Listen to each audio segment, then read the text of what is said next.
Hey Ashley, I just wanted to kind of show you a little more information about Command since I went to that training the other day and learned um, some more and good information about it.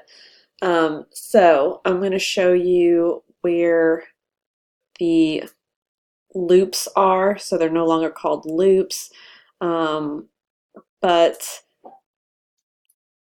I'm going to show you like where all the documents go now, where they used to go in .loop. So there's going to be two folders that are not in .loop anymore because the agreement between .loop and Keller Williams expired on the 15th of September. So any contracts that we get ratified after that date now go into Command solely. So that's why two of our contracts are not in .loop. So I'm going to take you to opportunities, which is this little character thing here, and I'll lead you to our pipeline. And so the two contracts we have are buyers. So we're going to go to under contract. That's two. And here you'll see 1245 Blue Sky and 2751 Rutherford Way. And so this is where you'll find the folder, and then you'll see all the documents and stuff like that in here.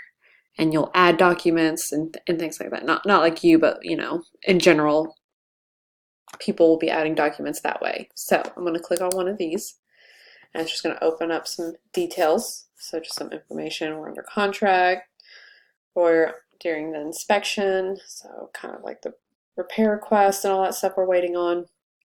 Estimated close date, list price, all that fun stuff, address.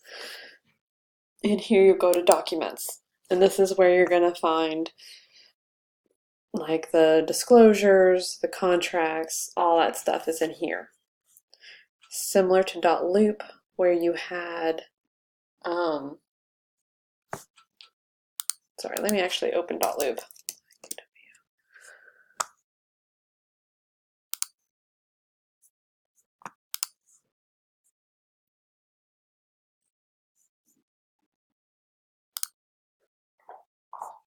Okay, so similar to .loop, we have referral docs, termination docs, closing docs, contract docs, buyer agency folder. Similar to that, in Command, that's what this is, these three things. So consultation is like the buyer agency, the before under contract documents. Here are the under contract documents, and then here are the closing documents. So obviously I've only got these two so far. So you'll click on these to access the different folders.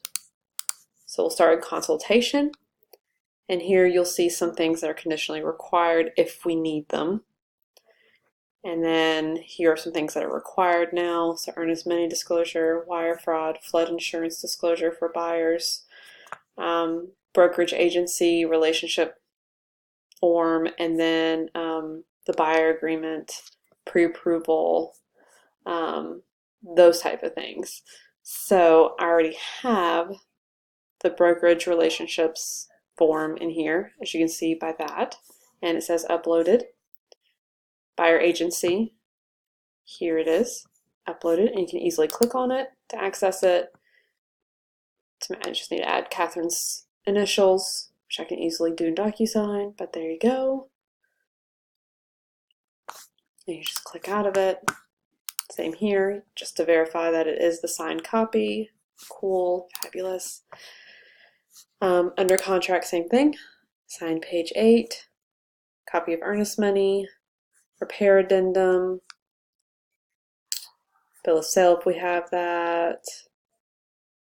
Let's see, due diligence, the agreement to buy and sell, so the contract. Oh, sorry, here it is. So I've already got that in there. Again, you can easily click on it and see.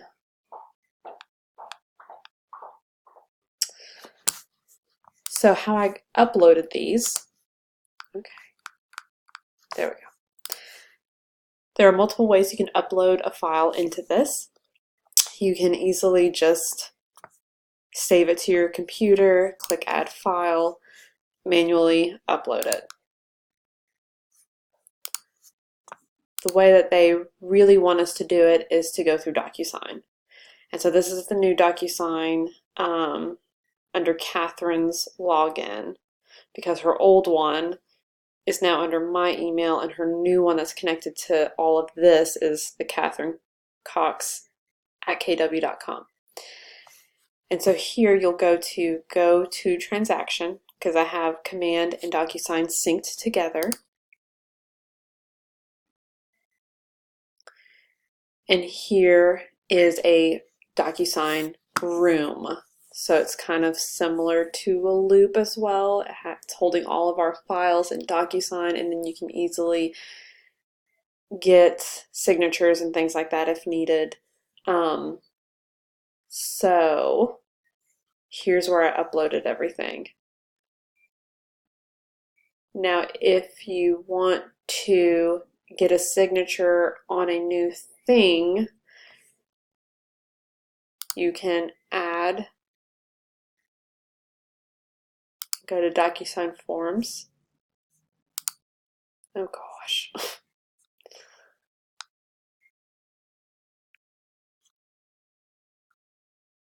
Okay, well maybe not DocuSign Forms.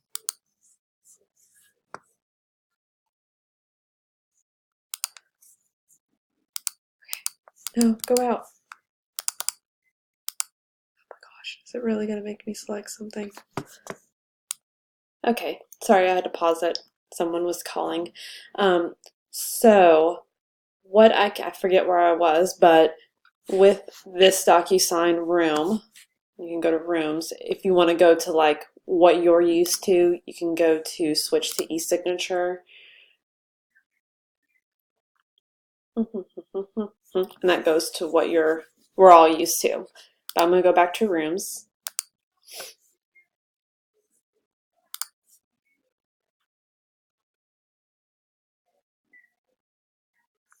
Okay, Rutherford Way. Documents. Here we go. So what I have done is linked this DocuSign room to zip forms.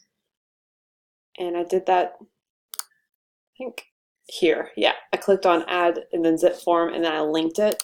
So if you have like a repair addendum for this this contract, just go to zip forms, boom, boom, log in, and I'm going. That's a fake one I created to play around. So I'm going to go in here, documents, and what should happen is if I add, or if you're writing this up, you add a repair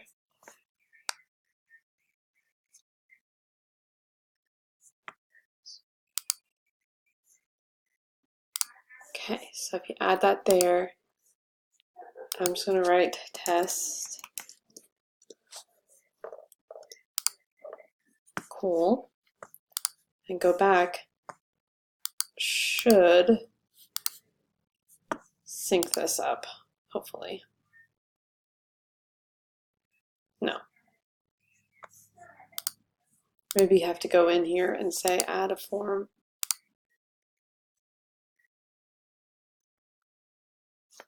Yeah. Okay, so that's what you have to do. And then you can click on it.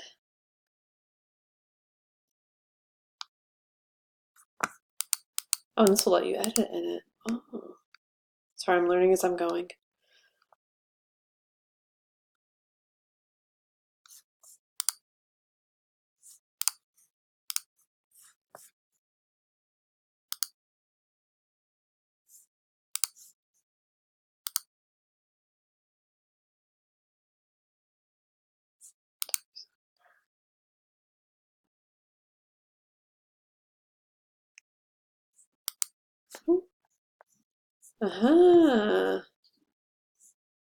So there you go. And then you can do add recipient by email. That's what we're used to. You can also do like the pre-tagged roles if we had them already in here. And room participants. Okay. And so this way you can send it off, and then once it's done and signed, then it will show up in the rooms.